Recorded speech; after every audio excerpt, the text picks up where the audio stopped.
The earnings season for the third quarter fiscal results for many publicly traded companies is over. And you know what that means? It is time for my once every quarter list of the cheapest and soon the most expensive stocks that I follow. My name is Brian Stoffel. As the time of this recording, I do own shares of all the stocks that we're going to discuss here. And I want to take a second before we get started to remind everyone that I am starting my own YouTube channel on January 1st, 2026. Brian Froley and I still work together every day, but if you want to subscribe to that channel to get all future cheapest and most expensive stocks that I follow, simply click the top link in the show notes below. And by doing so, you won't miss the video that's going to drop on January 1st only on my channel, my top 5 stocks for 2026. Now, this exercise of taking all the stocks that I follow, 20 to 30 stocks, and ranking them based on how cheap or expensive they are is an experiment that's been going on for over 2 years. For instance, in the summer of 2023, I picked these 5 stocks and I said, I think they are the most expensive ones that I follow. And over the next 12 months, and just 12 months, because valuation is a short to medium term concern, not the anti-fragility of the company, which is a long-term concern. Over the next 12 months, on average, those stocks return negative 12%. And I also called out what I thought were the 5 cheapest stocks that I followed. And you see the 5 of them right here. And on average, they return 50% over the next year, which means that there was a 62 percentage point outperformance. And I continued this every single quarter. And as you can see, every single quarter, with the exception of the one that I made in fall of last year, showed outperformance and significant outperformance from the cheapest versus the most expensive. And that continued in the year that just ended, where my cheapest stocks returned 10% and the most expensive were down 16%. Overall, in this time frame, over the next year, the stocks that I call out as the cheapest have returned on average 38% per year, while the most expensive have returned just 5%. And that's what's helped me earn these results right here that you see my results over the last 10 plus years in the green. The S&P 500 is in the red. The NASDAQ composite is in the yellow. Now, I'm going to be giving a totally free webinar on how I use the valuation tool you're about to see tomorrow. That's Tuesday, December 16th at noon Eastern. Now, you can register for this by clicking the second link in the show notes. Just show up here. This will be a live broadcast with me and Brian Froley on YouTube, on X, wherever you consume our content. So with that, here are the 5 cheapest stocks that I follow. This is a list that I released to the members of the stock investing mentor community that I run on the 19th of November. So on the 19th of November, Adobe traded for about $318 per share. Now, why is the stock down by so much? Because everybody assumes that Figma, Canva, and a whole bunch of new AI tools that help create pretty stunning visual designs is going to take business away from Adobe. And the pessimism at that point in time especially had reached its max, based on the company having roughly a 42% free cash flow margin, which is just about where it's at right now. The stock price, in my opinion, was priced such that Adobe will only grow revenue by about 4% per year over the next 10 years. Over the next 2 alone, it's expected to grow 9%. And if you want the narrative for why I think this would work, it's that Adobe might not be the favorite amongst hobbyists anymore.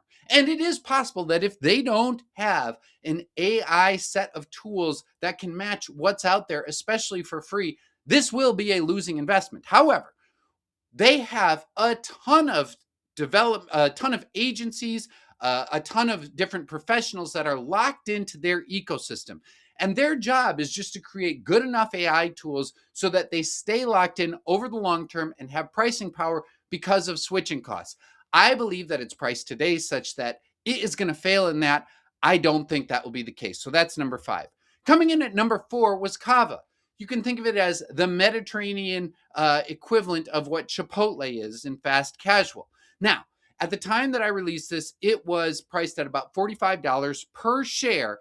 And based on an optimized free cash flow margin of about 13%, which is what Chipotle has been able to get in their good years, I believe that that stock price assumes that the company will grow its revenue by 17% per year for a decade.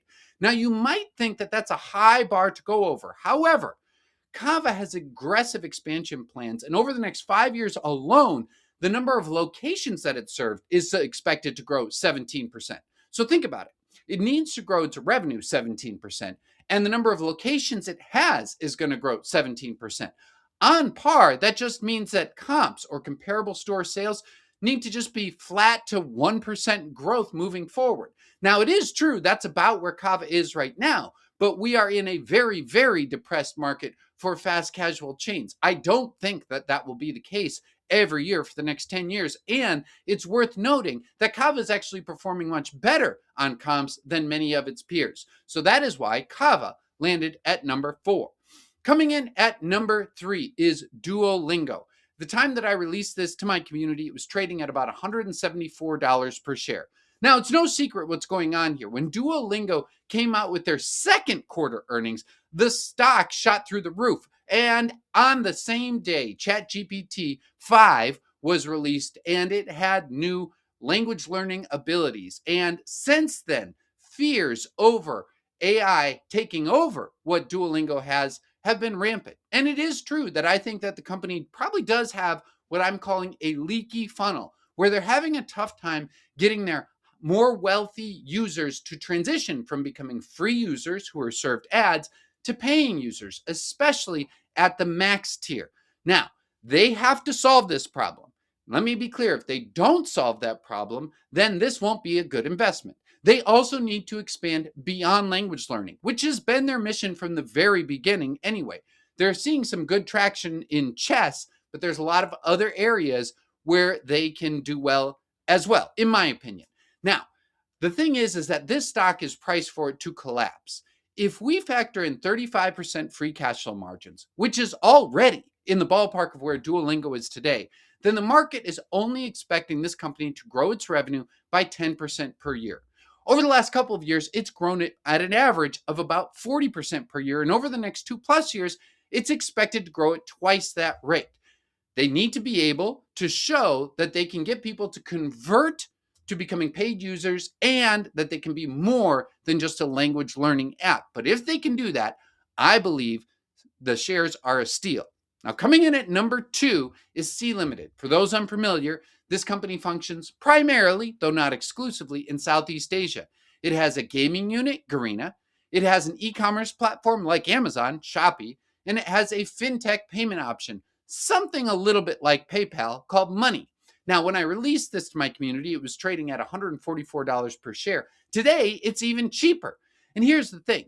If you believe that this company can get 20% free cash flow margins, then revenue is only expected to grow 5% per year over the next 10 years. Analysts expect it to grow 20% plus over the next couple of years. Of course, 2 years and 10 years are different time frames.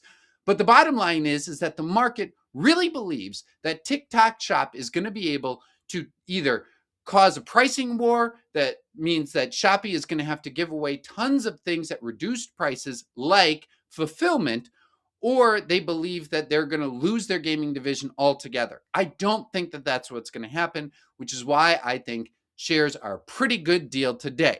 Now, I want to remind you, tomorrow, Tuesday, December 16th, noon Eastern, absolutely free webinar on how I use the reverse discounted cash flow analysis. Plus, those who come will get a free copy of my reverse DCF calculator. So don't forget to hit that second link in the show notes below, or just show up at noon Eastern time on YouTube or X. The number one stock that I think is the cheapest that I follow is none other than Mercado Libre. Very similar to Sea Limited. In fact, they do compete in Brazil. And kind of like a combination of Amazon and PayPal, but for Latin America. Now, this is a company that's growing very, very fast. And I think that there is some trepidation about competition from Sea Limited in Brazil. There's some trepidation about the geopolitical stability of different regions. Remember, Argentina just got a bailout. And there is some trepidation, and this is totally justified, over the quality of the loan portfolio that Mercado Credito is giving out, which is why I watch very closely the percentage of loans that are 15 and 90 days past due. I don't see anything to worry about, at least not yet, when it comes to that.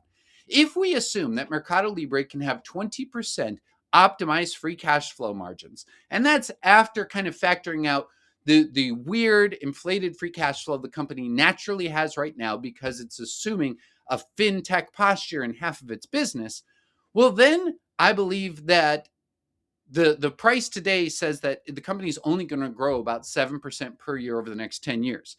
This company has grown over 30% for over 25 quarters in a row. I think that that is a very, very low bar, and I think that Mercado Libre can get over it. So, those are the 5 cheapest stocks that I follow as of the winter of 2025 2026. Let me know which 5 you think should be included in this list in the comment section below. And don't forget to hit subscribe in the first button below and come to the webinar if you hit that second button. Until then, Brian, out.